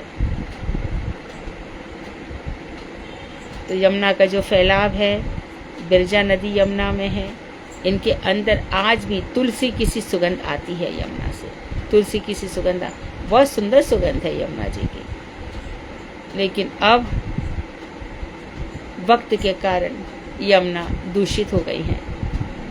उनकी जो अंतरात्मा है वो तो हमेशा वैसी रहेगी, परंतु कलयुग के प्रभाव से तब भी यमुना इतनी दिख रही है। धीरे धीरे जैसे सरस्वती लुप्त हो गई है, बहुत सी नदियाँ लुप्त हो गई हैं, सब भी लुप्त हो जाएंगे। धीरे धीरे बहुत सारे जो वृक्ष हैं, सनातनी वृक्ष थे, वो लुप्त हो गए। धीरे धीरे शास्त्र लुप्त हो जाएंगे। अभी हम देख रहे हैं कि जो नए ग्रंथ आ रहे हैं उसमें बहुत सारे श्लोक उड़ा दिए गए हैं। एक श्लोक में जहाँ खुद भगवान ने शंकर जी से कहा है, जाओ लोगों से कहो, लोगों में भ्रामक प्रचार कर दो, वो श्लोक उड़ा दिया गया है। तो मन ग्रंथ चल रहा है। तो इसलिए आवश्यक बहुत है कि जितना जल्दी भजन हो सके अपने सब पाप ताप काट करके यहाँ से निकल चलो, फिर यहाँ पे शुद्ध कुछ नहीं रहेगा। तो कलयुग अपना काम कर रहा है। तो अभी हम पहले श्रीमद् भागवत सुनेंगे। यमुना भी भगवान श्री कृष्ण के साथ विहार करती थी, ऐसा गर्ग संगीता में वर्णन आया है। तो श्री राम को राधा जी ने कहा था, ये तू यहाँ क्यों खड़ा है, मुझे जाने दे। तो जब जाके देखा तो वहाँ पर यमुना निकल आई, वो नदी बन गई, ब्रजा नदी। तो श्री रामा को ने शाप दिया कि जा तू राक्षस तो शंखचूड़ बना था, ऐसा वर्णन आता है। परंतु बहुत से लोग कहते हैं मनगढ़ंत है और बहुत से कहते हैं ठीक है। श्रीमद् भागवत हमारा चल रहा है। कौन सा प्रसंग चल रहा है? बृहस्पति का व्रत रस का। हाँ, इसके बाद यमुना जी पे मैंने कहा था कि वृद्ध भागवतामृतम में तैयार किया है किसी ने? दीदी सुषमा दीदी को बोला था। सुषमा दीदी, वृद्ध भागवतामृतम में आपने तैयार किया है वो जो यमुना जी के ऊपर है प्रसंग? दीदी वो एक श्लोक है, हाँ बोल दीजिए, उसका अनुवाद लिखा है और भावानुवाद लिखा है। पढ़ दीजिए। ठीक है। हरे कृष्णा दीदी, दंडवत प्रणाम। जयति तरणि पुत्री धर्मराज स्वसाया कलयति मथुरायाः सत्यमत्येति गंगां पुरहरदयिता तत्पाद पद्म प्रसूतं वहति च मकरंदम नीरपूरच्छलेन। श्लोकानुवाद। जो श्री मथुरा की सखी होने के कारण श्री गंगा की महिमा को भी फिर से बोलिए, जो मथुरा की श्री मथुरा की सखी होने के कारण सखी, श्री गंगा की सखी, तो मथुरा देवी की सखी ऐसा आ रहा है क्या? जी, अच्छा, जो श्री मथुरा की सखी होने के कारण श्री गंगा की महिमा को भी अतिक्रम कर रही हैं। गंगा की महिमा को जिन्होंने कम कर दिया है, पहला पॉइंट। यमुना जी का पहला पॉइंट, मथुरा देवी की सखी होने के कारण इन्होंने, ब्रज में मानसी गंगा है, गंगा नहीं है। जो जल प्रवाह के छल से श्री कृष्ण के चरण कमलों से निकलने वाले मकरंद को वहन कर रही हैं। जल प्रवाह के छल से भगवान श्री कृष्ण के जो चरणों का मकरंद है, तो यमुना प्रवाह के माध्यम से श्री कृष्ण के चरणों के मकरंद को वहन कर रही हैं, अपने साथ प्रवाहित कर रही हैं। वे मुरहर दयिता, पुस्तक में लिखा है श्री कृष्ण प्रिया, हाँ, सूर्यपुत्री, धर्मराज की बहन श्री यमुना सर्वोत्कर्ष से विराजमान हो रही हैं। इस यमुना जी में जब दिवाली के बाद यमद्वितीया आती है, उस समय जो इस यमुना में स्नान करता है उसे कभी यमराज का मुख नहीं देखना पड़ता, यमालय में नहीं जाना पड़ता। तो श्री कृष्ण का मकरंद वहन कर रही हैं। हाँ पढ़िए।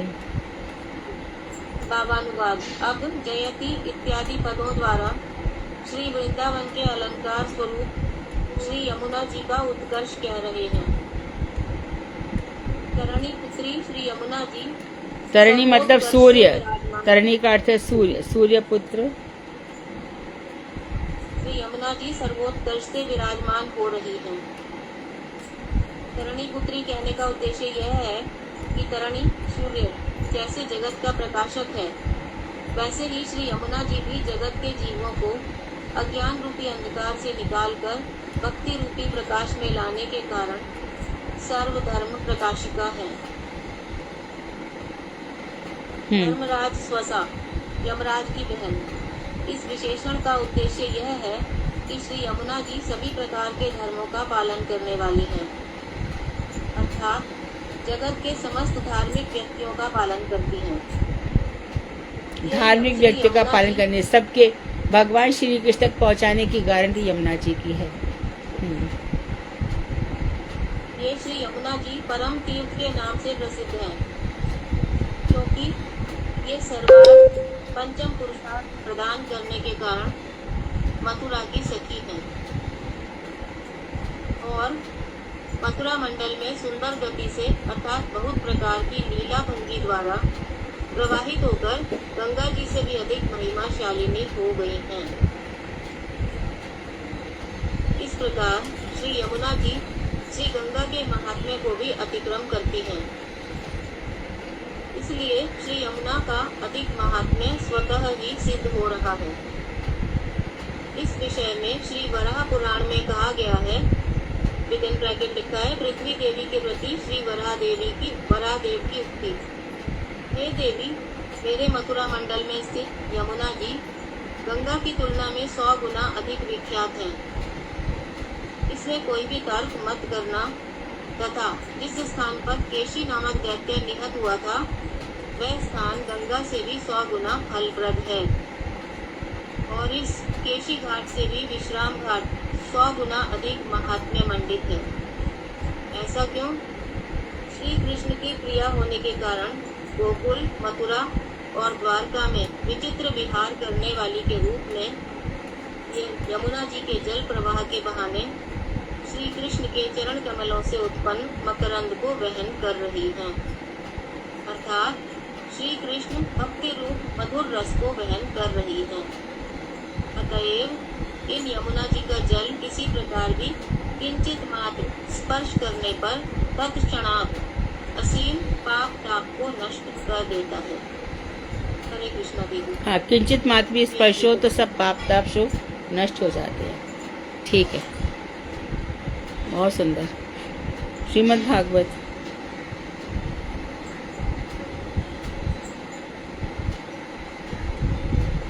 कौन पढ़ रहा है आज? हेमा दीदी करेंगे दीदी आज। हेमा पढ़ो। अभी तो क्लास में हेमा दीदी माइक ऑन करिए, बोलिए। हरे कृष्ण दीदी, अभी आवाज आ रही है? हाँ, अब आ रही है। बिल्कुल साफ आ रही है। दीदी आज छठ है ना, यहाँ बगल में घाट है तो लाउड स्पीकर बहुत जोर से बज रहा है। क्या यमुना जी है तुम्हारे उधर? नहीं, घाट बनाता है ना, यमुना जी नहीं है, ऐसे ही छोटा छोटा पॉन्ड जैसा घाट है बड़ा सा। तो वहाँ पे छठ का कुछ आयोजन होगा? हाँ, छठ है, सामने में ही है घर के। शुरू करते हैं दीदी। लेकिन आवाज जरा भी नहीं आ रही, आपकी आवाज ही क्लियर आ रही है। बिहार के लोगों के लिए ये दिन ना बहुत उत्सव वाला दिन है। हाँ, अभी थोड़ा देर के लिए दूसरा फिर स्टार्ट हो जाएगा। दंडवत प्रणाम। ओम अज्ञानतिमिरान्धस्य ज्ञानाञ्जनशलाकया चक्षुर्मिलितं येन तस्मै श्रीगुरुवे नमः। वाञ्छाकल्पतरुश्च कृपासिन्धुभ्येव च पतितानां पावनेभ्यो वैष्णवेभ्यो नमो नमः। श्रीकृष्ण चैतन्य प्रभु नित्यानन्द श्री अद्वैत गदाधर शिवासादि गौरभक्तवृन्द। हरे कृष्ण कृष्ण कृष्ण हरे हरे, हरे राम राम राम हरे हरे। मैं सर्वप्रथम अपने दीक्षा गुरु ओम श्लोकादशोत्तर श्री श्रीमद् भक्ति वेदांत सिंधु गोस्वामी महाराज जी के चरण कमलों में अनंत कोटि दंडवत प्रणाम करती हूँ। तत्पश्चात मैं अपनी शिक्षा गुरु श्रीमद् भागवताचार्य श्रीमती मधु खंडेलवाल जी के चरण कमलों में अनंत कोटि दंडवत प्रणाम करती हूँ। तत्पश्चात आप सब वैष्णवों के चरण कमलों में दंडवत प्रणाम करती हूँ। कथा करने में जो त्रुटियाँ हों उसके लिए क्षमा याचना करती हूँ। आज की हमारी कथा है श्रीमद् भागवतम षष्ठ स्कंद एकादश अध्याय। वज्रधारी इंद्र के साथ युद्ध में वृत्रासुर की ज्ञान, बल और भक्ति संबंधी भगवत प्रार्थना और भगवत प्राप्ति। श्री सुखदेव गोस्वामी ने कहा, परीक्षित, असुर सेनाधिपति वृत्रासुर युद्ध में धर्मोपदेश कर रहा था, किंतु युद्ध से भागने वाले उन असुरों का हृदय अति व्याकुल था। अत्यंत भयभीत होने के कारण उन असुर सैनिकों ने कुछ भी नहीं सुना। हे राजन, देवता समय की अनुकूलता को देखकर असुर सेना को खदेड़ रहे थे। वृत्रासुर असुरों की यह कायरता देखकर अत्यंत दुखी हो गया। वृत्रासुर ने कहा, हे देवताओं, इन भागने वाले सभी असुरों ने माता के गर्भ से मलमूत्र के समान व्यर्थ में ही जन्म ग्रहण किया है। वस्तुतः इनका जन्म मलमूत्र के समान, अर्थात जो बच्चा जन्म लेकर के भगवान का भजन नहीं करता वो बस मल और मूत्र के समान और कुछ भी नहीं है।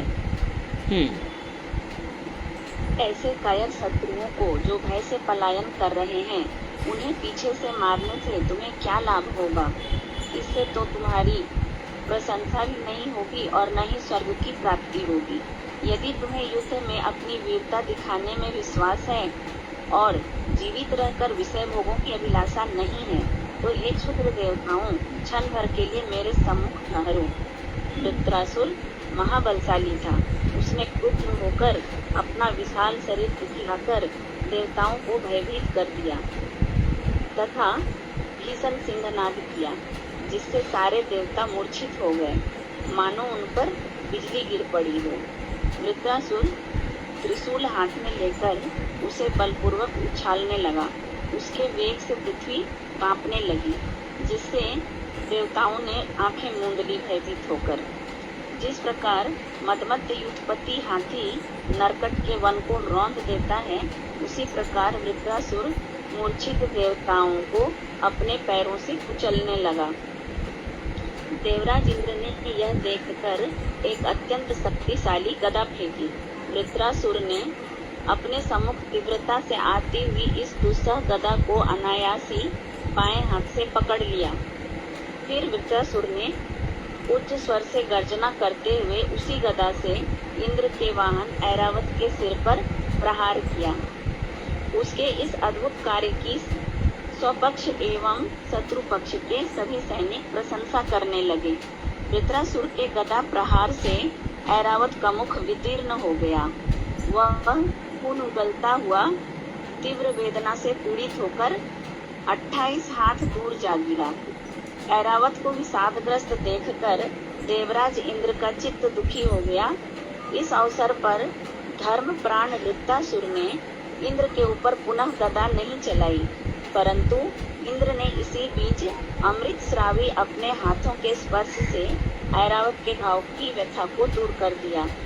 वृत्रासुर ने जब अपने भाई विश्वरूप के हत्यारे शत्रु इंद्र को वज्र धारण किए हुए अपने सामने देखा, तो उसके द्वारा किए हुए भ्रातृ हनन रूपी निष्ठुर पाप कर्म का स्मरण हो आया और वह सो कर्मों से भ्रमित होकर हंसते हंसते कहने लगा।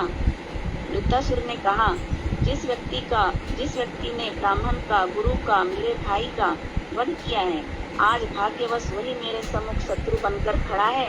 यह कितने सौभाग्य की बात है। रे पापिष्ठ, यदि मेरा शूल तुम्हारे पत्थर के समान हृदय को विदीर्ण कर डालता है, तो मैं आज शीघ्र ही भ्रातृ ऋण से मुक्त हो जाऊंगा। इंद्र, तुमने स्वर्ग की कामना से आत्मज्ञानी, निष्पाप और दीक्षित, विशेष रूप से अपने गुरु एवं मेरे भाई ब्राह्मण विश्वरूप का पुरोहित के रूप में वरण किया था। तुमने उसे विश्वास दिलाकर उसके तीनों सिरों को इस प्रकार काट डाला, जिस प्रकार स्वर्गगामी यागी पुरुष निर्दयता पूर्वक पशु का सिर काट डालता है। संपत्ति, लज्जा, दया, कीर्ति आदि सद्गुणों ने तुम्हें छोड़ दिया है। राक्षस भी तुम्हारे कर्मों की निंदा करते हैं। मैं अपने त्रिशूल से तुम्हारे शरीर के टुकड़े टुकड़े कर दूंगा, जिससे तुम्हारी मृत्यु अत्यंत कष्टप्रद होगी। अग्नि भी तुम्हारे देह का स्पर्श नहीं करेगी, अपितु कीट ही तुम्हारे शरीर को नोच नोच कर खाएंगे। ये अन्य देवतागण भी मेरे प्रभाव को न जानकर मुझ पर ही प्रहार कर रहे हैं। तुम यह निश्चय जान लो कि मेरा यह तीक्ष्ण त्रिशूल उनकी गर्दन काट देगा और उन कटे सिरों द्वारा मैं भैरव आदि भूतनाथों को बलि चढ़ाऊंगा। और यदि हे वीर इंद्र, तुमने अगर मेरा सिर काट डाला, तो मैं अपनी यह देह पशु पक्षियों को बलि रूप में समर्पित कर दूंगा और कर्म बंधन से मुक्त होकर श्री नारद आदि धीर प्रवीर भक्तों की पदवी को प्राप्त कर लूंगा। वृत्रासुर फिर कहते हैं कि तुम अपना यह अमोघ वज्र मुझ पर क्यों नहीं छोड़ते हो? तुम इसे चलाओ, यह विफल नहीं होगा। इस विषय में किसी प्रकार का संदेह मत करो। तुम्हारा यह वज्र भगवान श्री हरि के तेज और ऋषि दधीचि की तपस्या से अतिशय तेजस्वी हो गया है। तुम्हें स्वयं भगवान विष्णु ने आज्ञा भी दी है। भगवान श्री हरि जिस पक्ष को अपना आश्रय प्रदान करते हैं और उसी ओर जय, संपद और संतोष आदि सद्गुण सदैव निवास करते हैं। तुम्हारे वज्र के प्रहार से संसार बंधन का हेतुभूत यह मेरा शरीर खंड खंड हो जाएगा। तब मैं इस लोक का परित्याग करके भगवान शंकर के चरणारविंद में अपने चित्त को समर्पित भगवत भक्त नारद आदि मुनियों के समान गति को प्राप्त कर लूंगा। जो भगवान के प्रति एकांतिक भाव से चित्त को समर्पित करते हैं और भगवान भी जिन्हें अपने निर्जन के रूप में स्वीकार करते हैं, उन्हें वे स्वर्ग, मर्त एवं पाताल आदि लोगों की संपत्ति प्रदान नहीं करते। इन तीनों लोगों की संपत्तियों से शत्रुता, उद्वेग, मनहताप, गर्व, कलह आदि उत्पन्न होते हैं। इनके नाश होने पर दुख होता है और इनके संरक्षण एवं अभिवर्धन के लिए अत्यंत परिश्रम करना पड़ता है। हे इंद्र, हमारे स्वामी भगवान श्री हरि अपने भक्तों के त्रिवर्ग अर्थात धर्म अर्थ काम के लिए कृत प्रयासों का वर्जन कर देते हैं। वस्तुतः इससे ही उनकी कृपा का अनुमान होता है।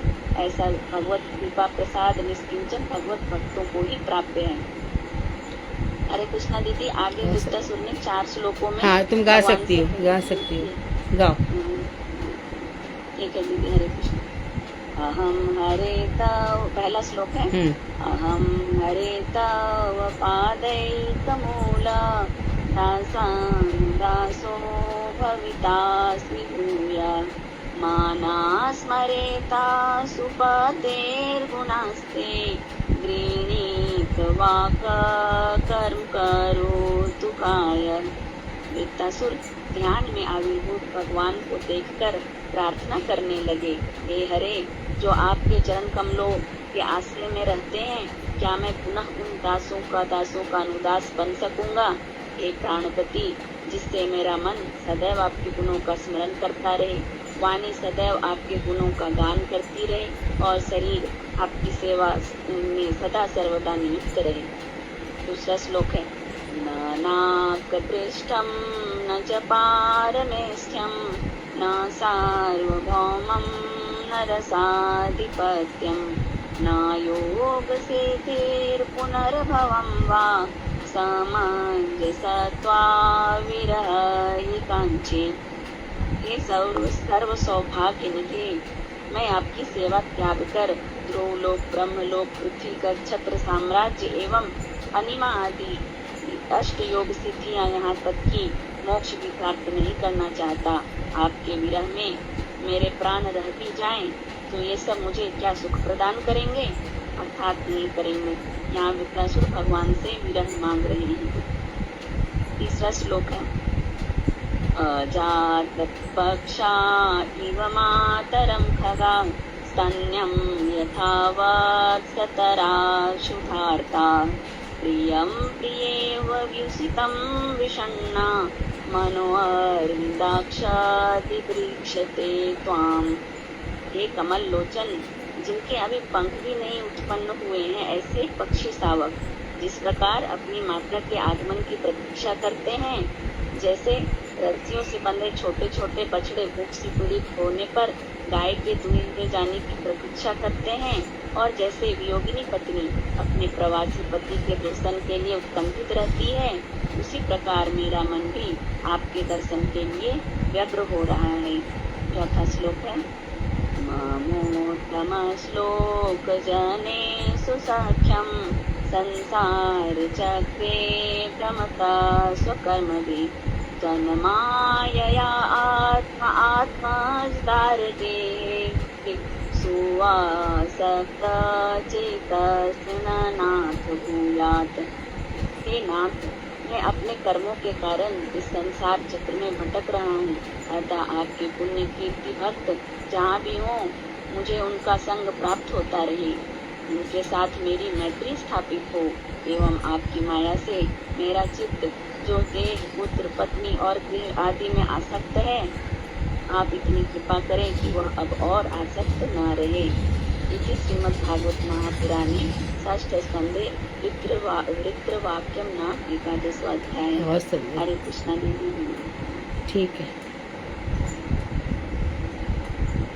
कीर्तन विनीता, हमने हाँ यमुनाष्टक गाओ। आरती दीदी करेंगी दीदी। आरती गाओ, भारती गाओ। हरे कृष्णा दीदी, दंडवत प्रणाम। हाँ।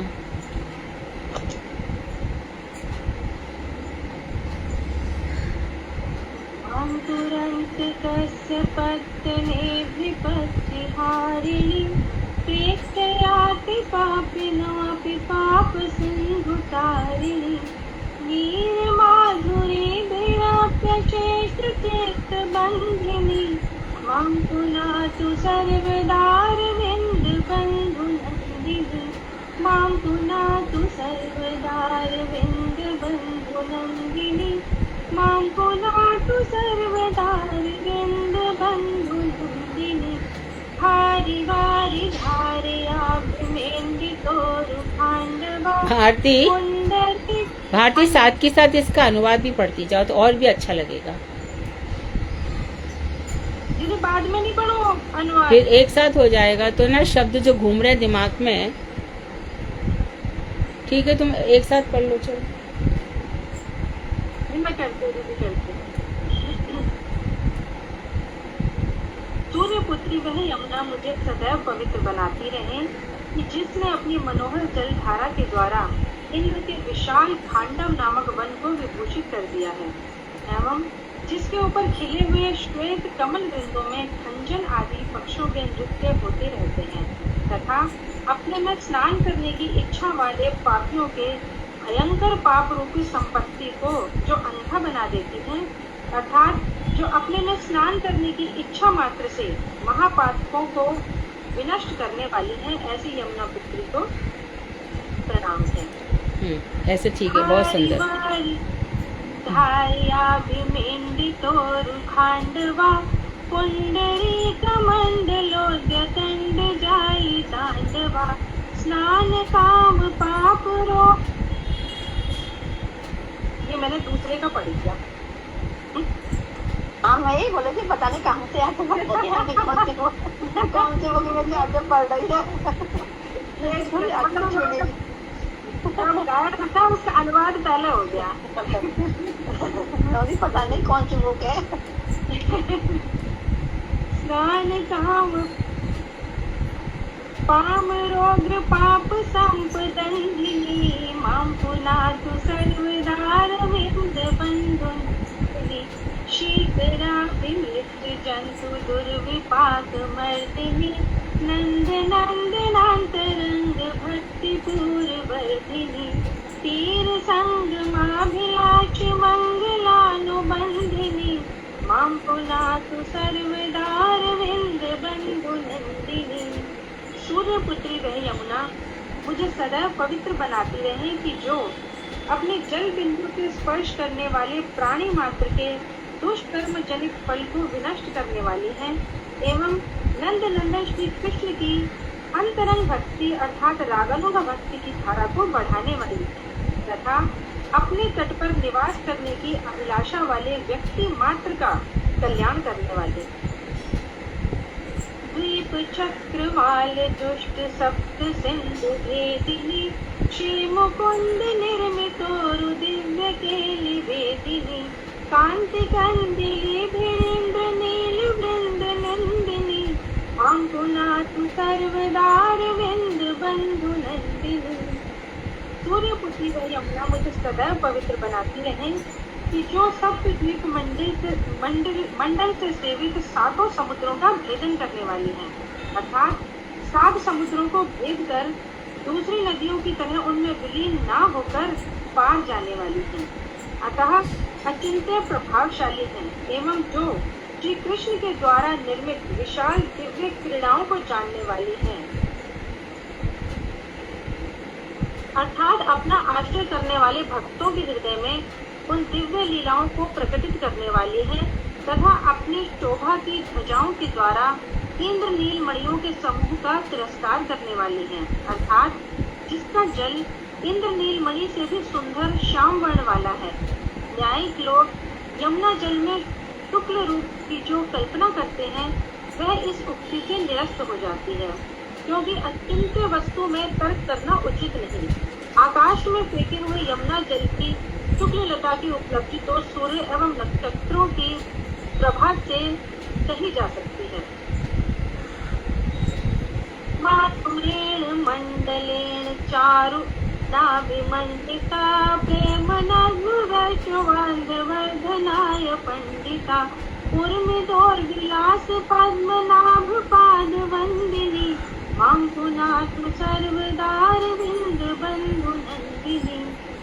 सूर्य पुत्री वह यमुना मुझे सदैव पवित्र बनाती रहे कि जो परम मनोहर मथुरा मंडल के द्वारा मंडित है एवं प्रेम से बंधे हुए वैष्णव मार्ग को अर्थात रागानुगी भक्ति संप्रदाय को बढ़ाने के लिए निपुण है, अर्थात अपने में स्नान करने वाले वैष्णव के हृदय में रागानुगा भक्ति को स्वयं प्रकट करने वाली है तथा अपनी तरंग रूप ध्वजाओं के विलास के द्वारा श्री कृष्ण के चरण कमलों की वंदना करने वाले हैं।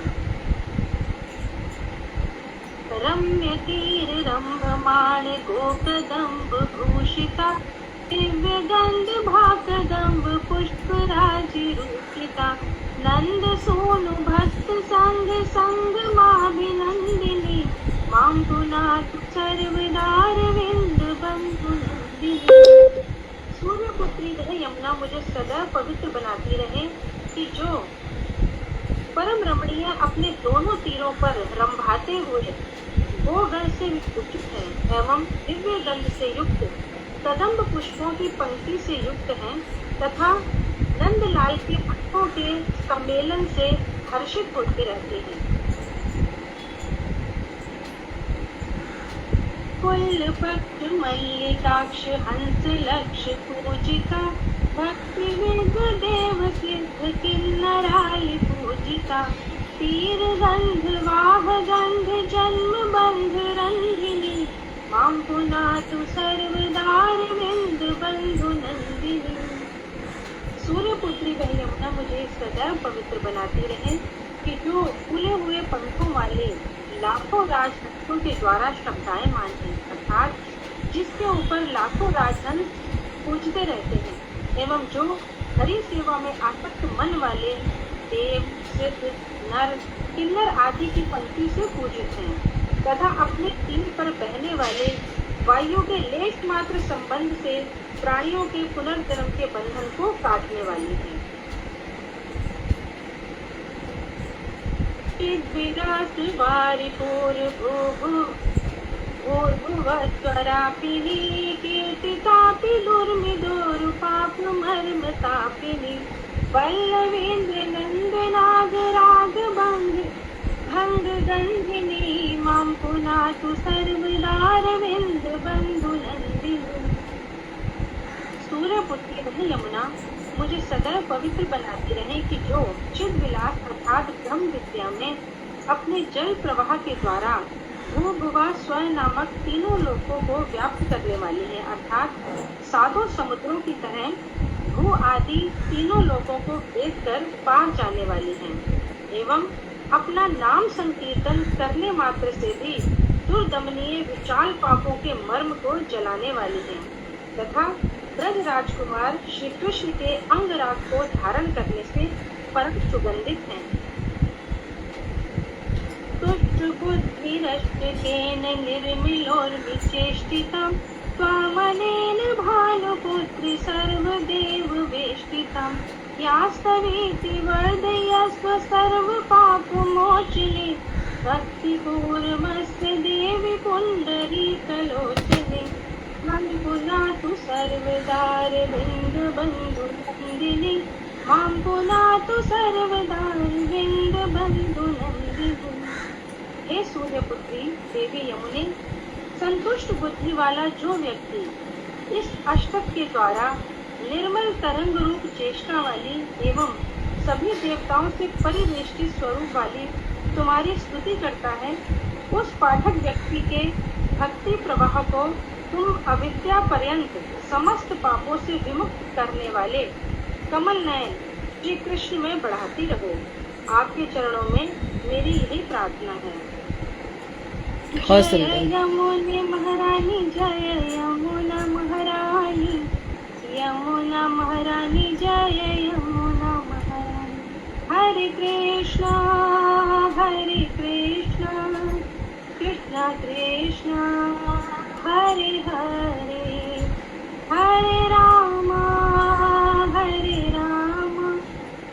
राम राम हरे हरे हरे कृष्णा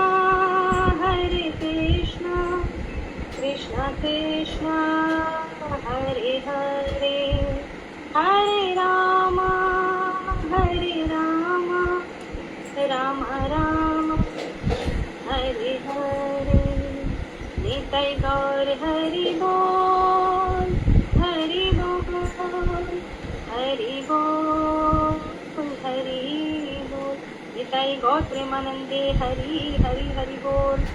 यदि आपको और सभी को यमुना महारानी जी के प्रकटे उत्सव की बहुत बहुत बधाई हो। ठीक है, बहुत सुंदर, बहुत सुंदर। तो आप लोगों ने सीख तो लिया ही है। सभी लोग अपने घर पे शाम को अपनी पुस्तक खोल करके अष्टक को पढ़ें, है ना। ये अष्टक पढ़ लेना, 5 मिनट का अष्टक है, और यमुना जी की महिमा भी समझ लेना। इस तरह से धीरे धीरे बस इन्हीं चीज़ों को करते जाओ।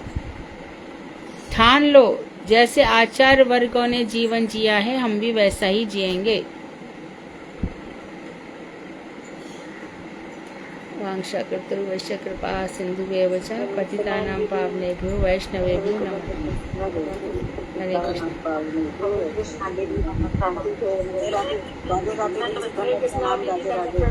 धन्यवाद। हरे कृष्ण। धन्यवाद। हरे कृष्ण।